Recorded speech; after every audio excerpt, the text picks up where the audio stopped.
Olá, pessoal! Sejam bem-vindos e bem-vindas a mais um episódio do nosso podcast Renda-se. Que episódio hoje? Número 7. Número 7. Estou conseguindo controlar ainda. Estamos avançando. E o episódio anterior eu terminei com uma pergunta que o Jorge me enganou, não quis me responder na hora. Você quis pensar um pouco, né, Jorge? É, fiz prazo. Vou repetir aqui a pergunta, eu não esqueci, vou fazer. Jorge, a gente está falando de riscos, uma série aqui de episódios sobre riscos. Quando você está ali com uma pessoa e essa pessoa te faz a seguinte pergunta: Jorge, quero investir, mas eu quero saber quanto eu vou ganhar por mês, mas eu não posso perder. Você fala para essa pessoa, Jorge Prado? Então, aí a gente começa a identificar, que é o tema do nosso episódio de hoje, o perfil do investidor. Hoje, o mercado em si, ele trabalha com 3 perfis: conservador, moderado e o arrojado. Eu trabalhei no HSBC, veja, e o HSBC trabalhava com 5 perfis, que era o cara ultra conservador e o cara ultra arrojado.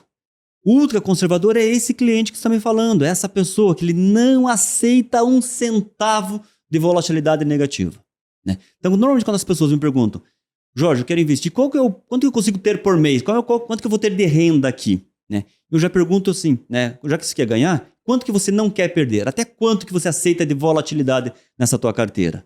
Né? Que é um dos temas que a gente pode abordar mais tarde dentro dos riscos, é isso. Né? Se eu vou para um fundo de ação, por exemplo, existe uma volatilidade.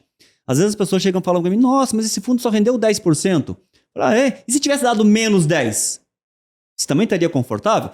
Aí muda. Quer dizer, quando rende 10% positivo, parece que é pouco, mas quando dá 10% negativo, parece que é muito. Quer dizer, eu estou com 100 mil, fiquei com saldo de 90. Então, isso faz parte da educação financeira. Né? Então, se eu quero investir, temos clientes que é isso, ele é o perfil dele, não adianta, não vai mudar. Diferente de um cliente que você comentou lá, episódios anteriores, que você foi ao longo do tempo educando esse cliente, ele ficou mais arrojado ao longo do tempo, mas teve um ensinamento, ele estava aberto. Tem clientes que não querem. Não, isso aqui não aceita volatilidade, vai ficar numa poupança, vai ficar num CDB, numa LCI, é o que ele deixa ele confortável.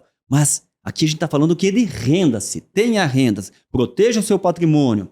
Nós estamos no ano de 2024, que a taxa de juros vem caindo. Quem fica nesses produtos pós-fixados vai perceber que ao longo dos meses ele vai render cada vez menos. Em 2023 ele passava de 1% tranquilamente ao mês.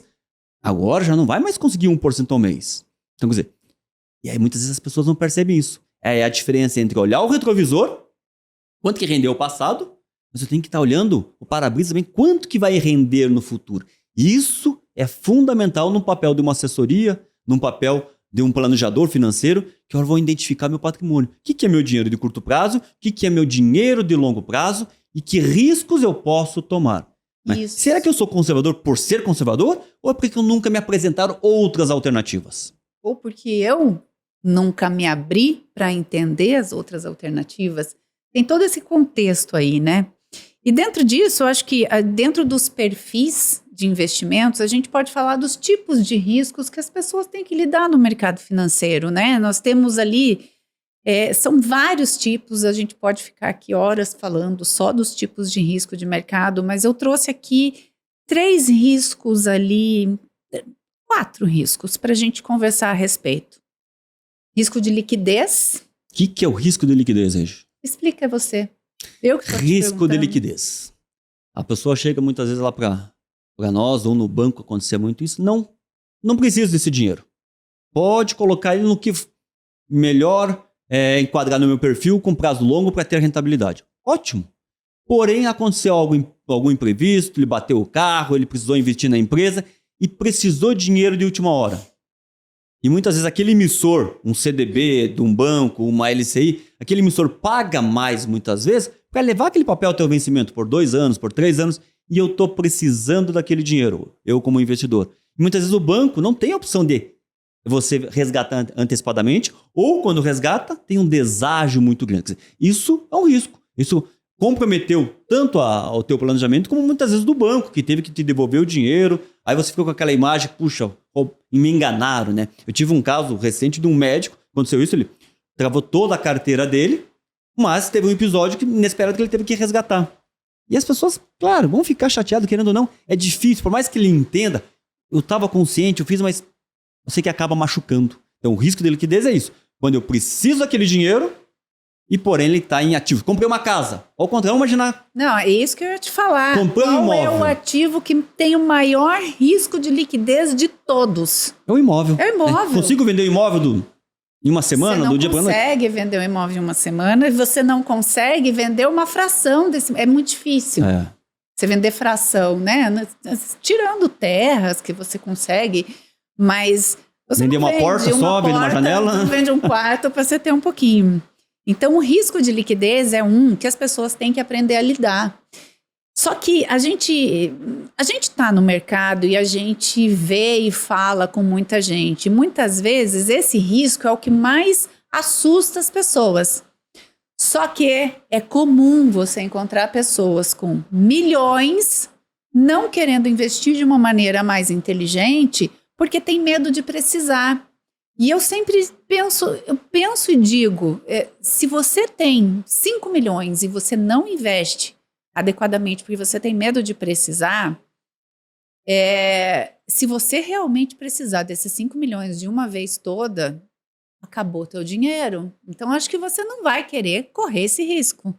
Você precisa entender, você resolve o risco de liquidez com os seus planos e alocando, dimensionando tua reserva de liquidez, dimensionando prazos e fluxos de investimento.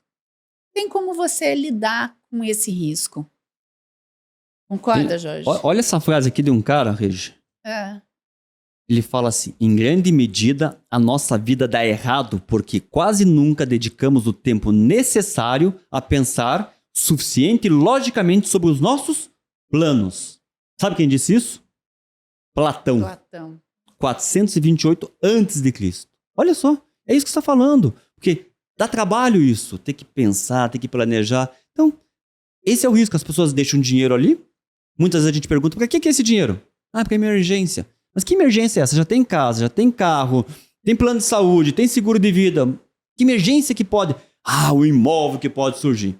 E muitas vezes acaba imobilizando o dinheiro, comprometendo a liquidez. A liquidez e muitas vezes até a renda, né? Eu tinha um professor, agora me lembrou isso aqui, e ele dizia que existem várias pessoas economicamente ricas, mas financeiramente pobres.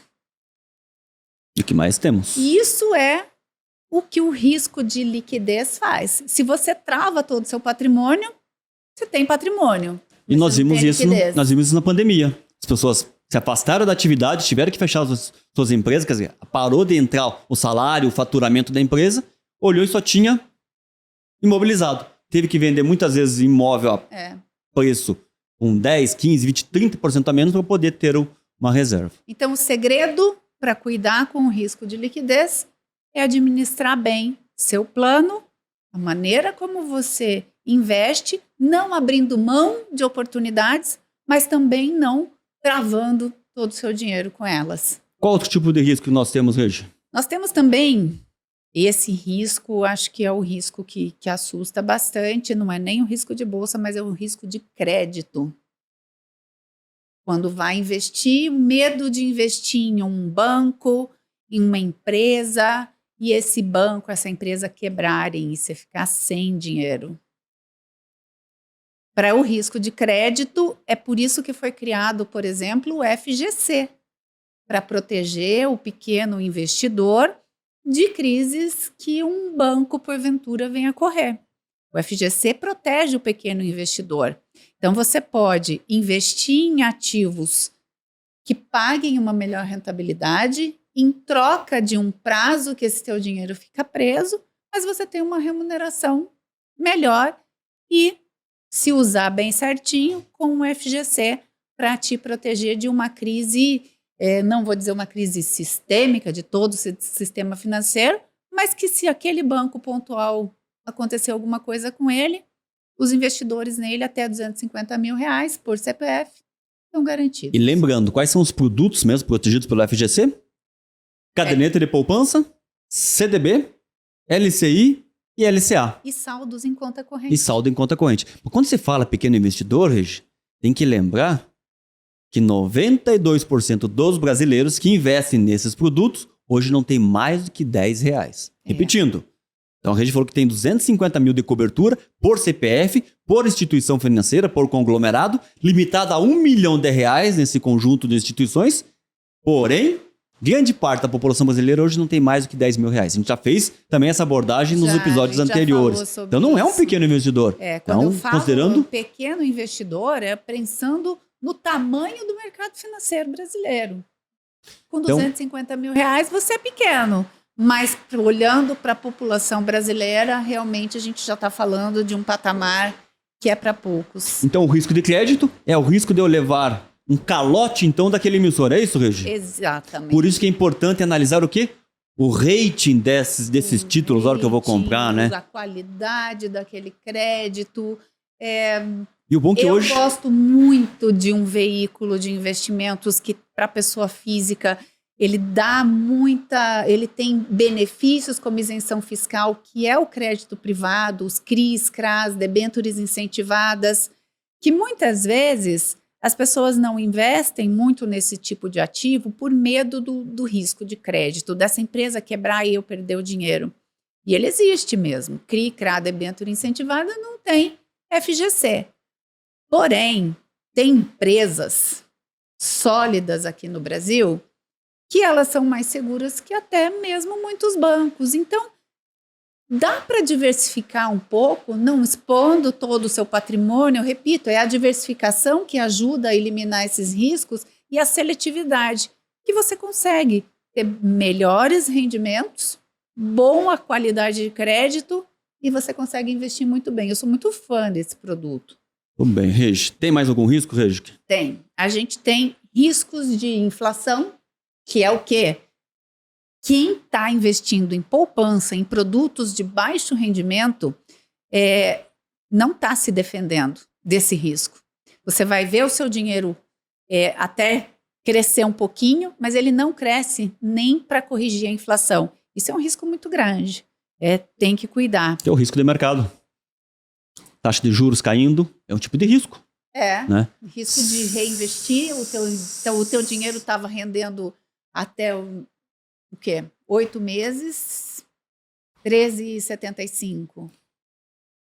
Agora e a expectativa já fala de um dígito, de 9 ou até menos para o final de 2024. Exatamente. Então, se eu não faço nenhum movimento, e aqui nem a Regi comentou no episódio anterior, é o tipo de risco que você não cabe, você não tem como, a taxa de juros não vai cair. Sim, é uma política macroeconômica já sinalizando que a taxa de juros irá cair. Então, você não consegue ter muita interferência nessa decisão. Ou eu faço o movimento agora, dentro de um planejamento, e vou prefixar, vou indexar essas taxas para me proteger dessa queda, ou eu vou acompanhar o mercado. Jorge, a gente trouxe, então, uns poucos exemplos de tipos de riscos para a gente conversar, mas tem um risco maior que isso tudo. Como eu disse, existem inúmeros riscos no mercado financeiro.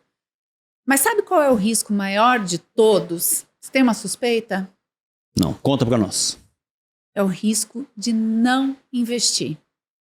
Porque se você não investir, se você não fizer nada, você está condenando já o seu futuro a um possível empobrecimento. A sorte. A sorte, a Deus. Muitas vezes as pessoas chegam pra gente e falam, olha, o dia que eu tiver muito dinheiro, eu vou lá investir com você. Mas quando que vai ser? Quando ganhar na loteria? Quando receber uma herança? Não. O que a Regi está chamando aqui, comece a partir de agora, independente do valor, que você com certeza já vai estar reduzindo o risco, garantindo um futuro melhor. É isso, Regi? E muitas vezes o que eu quero alertar com isso é que para fugir de riscos de liquidez, riscos de crédito, riscos que a gente não falou aqui, mas de inflação, uma série de outros riscos, para fugir deles, você se coloca no maior risco de todos, que é de não construir um futuro adequado para você, para sua família, para as pessoas que estão ali, que você ama, e para você mesmo, para você proteger o seu futuro. Porque o futuro que a gente fala é muito da aposentadoria. E a gente tem visto que a aposentadoria pública vem falindo, não só no Brasil. No mundo todo. As pessoas estão vivendo mais, pouca gente chegando no mercado de trabalho. Quer dizer, eu preciso, quanto antes, daquilo que eu ganho, daquilo que eu recebo, daquilo que eu faço de dinheiro, começar a reservar uma parte, né, para o meu futuro. E só para finalizar, não brigue comigo. Existe um risco relacionado ao futuro, que é o risco de longevidade. Você não sabe quanto tempo você vai viver. Eu não sei quanto tempo eu vou viver. Você não sabe quanto tempo você vai viver, Jorge, mas o que a gente sabe é que hoje as pessoas vivem mais. Então, pessoal, para finalizar esse episódio, preparem-se para isso, para viver mais, para chegar perto dos 100 anos com uma boa saúde financeira também. Beleza? Muito Perfeito. obrigada para quem ficou aqui até agora. Continue nos acompanhando. E vamos Curtam, compartilhem, comentem e venham aqui com a gente para os próximos episódios. Forte abraço.